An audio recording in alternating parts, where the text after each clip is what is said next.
দর্শক, খবর সংযোগের নিয়মিত আয়োজন সংবাদ পর্যালোচনায় আপনাদের স্বাগতম। প্রতিদিনের মতো আপনাদের সঙ্গে রয়েছে আমি কাজল হায়দার এবং স্টুডিওতে আমাদের সঙ্গে রয়েছেন বিপ্লব রহমান। বিপ্লব রহমান, আপনাকে স্বাগতম। আপনাকে ধন্যবাদ।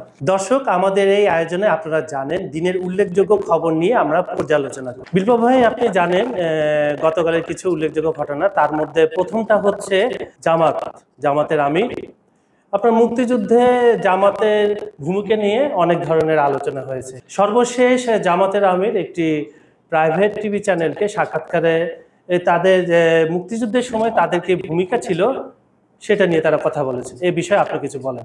আপনি ঠিকই বলেছেন যে জামাতের আমির ডাক্তার শফিকুর রহমান একটি বেসরকারি টেলিভিশনের সাক্ষাৎকারে ৭১ তাদের ভূমিকার কথা তুলে ধরেছেন। তবে তিনি যেটা করেছেন যে তিনি একটা কথা বলেছেন যে স্বাধীনতার যুদ্ধের বিরুদ্ধে ছিলেন না। তবে জামাত আমির একটি বিষয় অস্বীকার করেছেন যে ৭১ সালে তারা যে গণহত্যা করেছিলেন, তারা যে গণধর্ষণ, গণহত্যা এবং যুদ্ধাপরাধ করেছেন, এই বিষয়টি সম্পূর্ণ এড়িয়ে গেছেন তিনি। এবং তিনি বলেছেন যে তারা শুধুমাত্র পাকিস্তানের বিরোধিতা করেছেন, কিন্তু বাংলাদেশের স্বাধীনতা যুদ্ধের বিপক্ষে ছিলেন না। এবং এখন তারা স্বাধীন বাংলাদেশকে কবুল করে নিয়েছেন। কিন্তু আমি আপনাকে একটু মনে করে দিতে চাই, জামাতের প্রয়াত আমির গোলাম আজম তিনি একাধিকবার সাক্ষাৎকারে বলেছেন, সেই সাক্ষাৎকারগুলো এখনো মিডিয়ায় আছে, ইউটিউবেও আছে, অনলাইনেও পাবেন আপনি।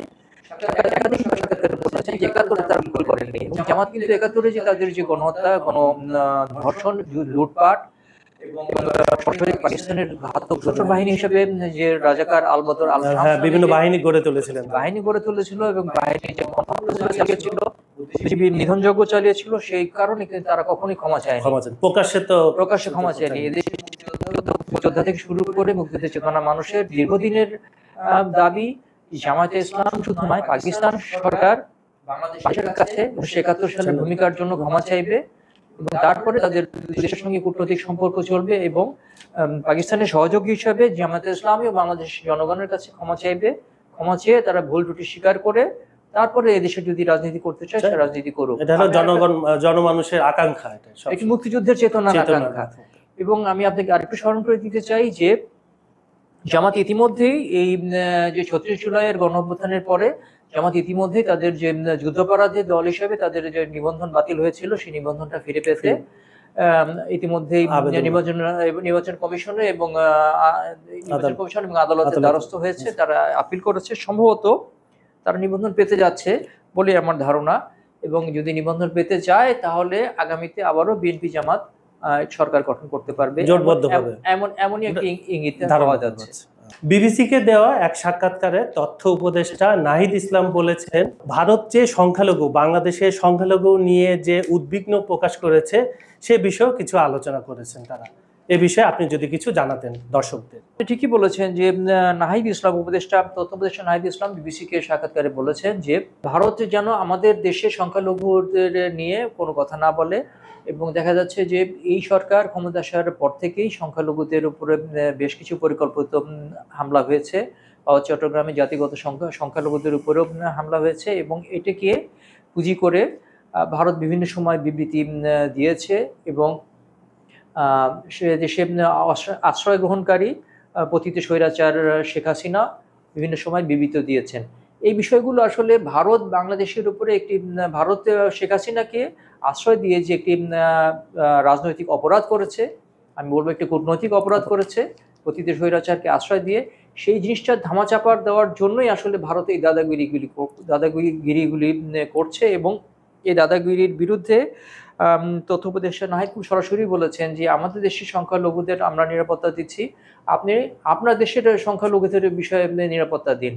ভারত কিন্তু তার দেশের যে মুসলিম সংখ্যালঘু এবং মণিপুর এবং আসামে যে জাতিগত সংখ্যালঘু রয়েছে তাদের কিন্তু নিরাপত্তা দিতে পারছে না। তারা সেই বিষয়টি নিশ্চুপ রয়েছে, কিন্তু বিস্ময়করভাবে তারা বাংলাদেশের উপর দাদাগিরি ফলাতে চায় এবং এরই অংশ হিসাবে বিভিন্ন সময় তারা বিবৃতি দিচ্ছে, যেটা আসলে তাদের পক্ষে, একটি গণতান্ত্রিক রাষ্ট্রের পক্ষে ভারতের কোনোভাবেই উচিত নয় বলে আমি মনে করি। আপনার মনে হয় না এটা ট্রাম্প কার্ড, মানে সংখ্যালঘু ট্রাম্প কার্ড হিসেবে তারা সবসময় ব্যবহার করে থাকে? এটা আসলে তারা নিজেদের অপরাধগুলো ঢাকার জন্যই এই কাজটি করছে। এটা আসলে কূটনীতির অংশ। আর একটা জিনিস আপনি যে বলেছেন যে মওলানা ভাসানের মৃত্যুবার্ষিকী উপলক্ষে গণসংহতি আন্দোলন শুক্রবারে একটি শাহবাগে একটি বিশাল সমাবেশ করেছে। সেখানে প্রধান সমন্বয়কারী জোনায়েদ সাকি ভারতকে হুঁশিয়ারি দিয়ে বলেছেন যে জনগণের আকাঙ্ক্ষার বিরুদ্ধে যেন তারা না দাঁড়ায়, একই কথার জের ধরে।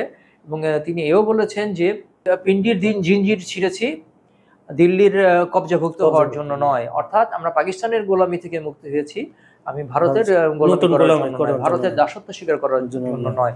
এই উপমহাদেশে ভারত যে নয়া আগ্রাসনবাদ তৈরি করছে, বাংলাদেশ সহ এবং অন্যান্য নেপাল, ভুটান এবং ছোট ছোট রাষ্ট্রগুলোর উপর যে প্রভাব বিস্তার করতে যাচ্ছে এবং নয়া উপনিবেশ তৈরি করার চেষ্টা করছে, এই আগ্রাসনের বিরুদ্ধে আসলে জোনায়েদ সাকি এবং নাহিদ ইসলাম কথা বলেছেন।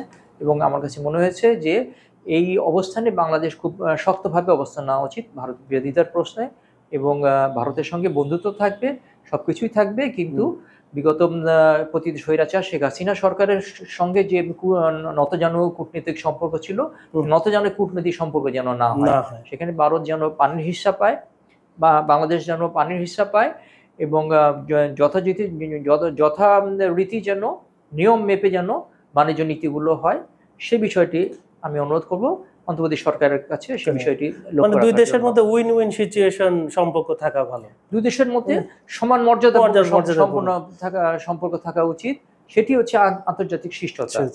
মওলানা ভাসানীর ৪৮তম মৃত্যুবার্ষিকী উপলক্ষে আয়োজিত এক অনুষ্ঠানে জুনায়েদ সাকি অন্তর্বর্তী সরকার ও ভারতকে নিয়ে কিছু কথাবার্তা বলেছেন।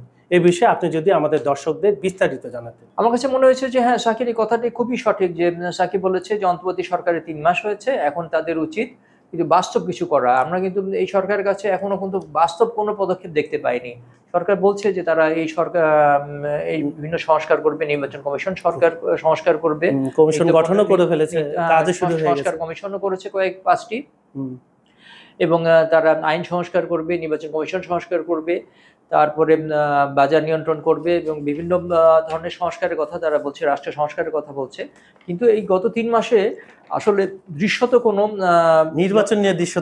নির্বাচন ছাড়াও দৃশ্যত কোনো রাতারাতি কোনো পরিবর্তন হয়েছে এমন কিছু কিন্তু জনগণ দেখতে পায়নি। যে দ্রব্যমূল্যের দাম কমে গেছে, বা কোনো একটি কালো আইন বাতিল হয়েছে, হ্যাঁ, বা ডিজিটাল আইন বাতিল হয়েছে, বা এরকম কোনো দৃশ্যত কোনো রাতারাতি কোনো পরিবর্তন কিন্তু আসলে এখনো মানুষ দেখতে পায়নি। তো জোনায়েদ সাকি এই কথাটি আসলে সরকারকে ইঙ্গিত দিয়েছে যে ৩ মাস পার হয়ে গেছে, সরকারের মধুচন্দ্রিমার সময় শেষ, এখন সরকারের উচিত খুব কঠোরভাবে সিদ্ধান্ত নিয়ে কিছু রাতারাতি কিছু জিনিস বাস্তবায়ন করা, এবং সেটা যেন দৃশ্যমান হয়, সবাই দৃশ্যমান প্রতিশ্রুতি বাস্তবায়ন করা। দর্শক, আজ এখানে শেষ করছি। আগামীকাল আবার হাজির হব নতুন কোনো টপিক ইস্যু নিয়ে, যা আপনাদের সাথে পরিপূর্ণভাবে আমরা পর্যালোচনা করব।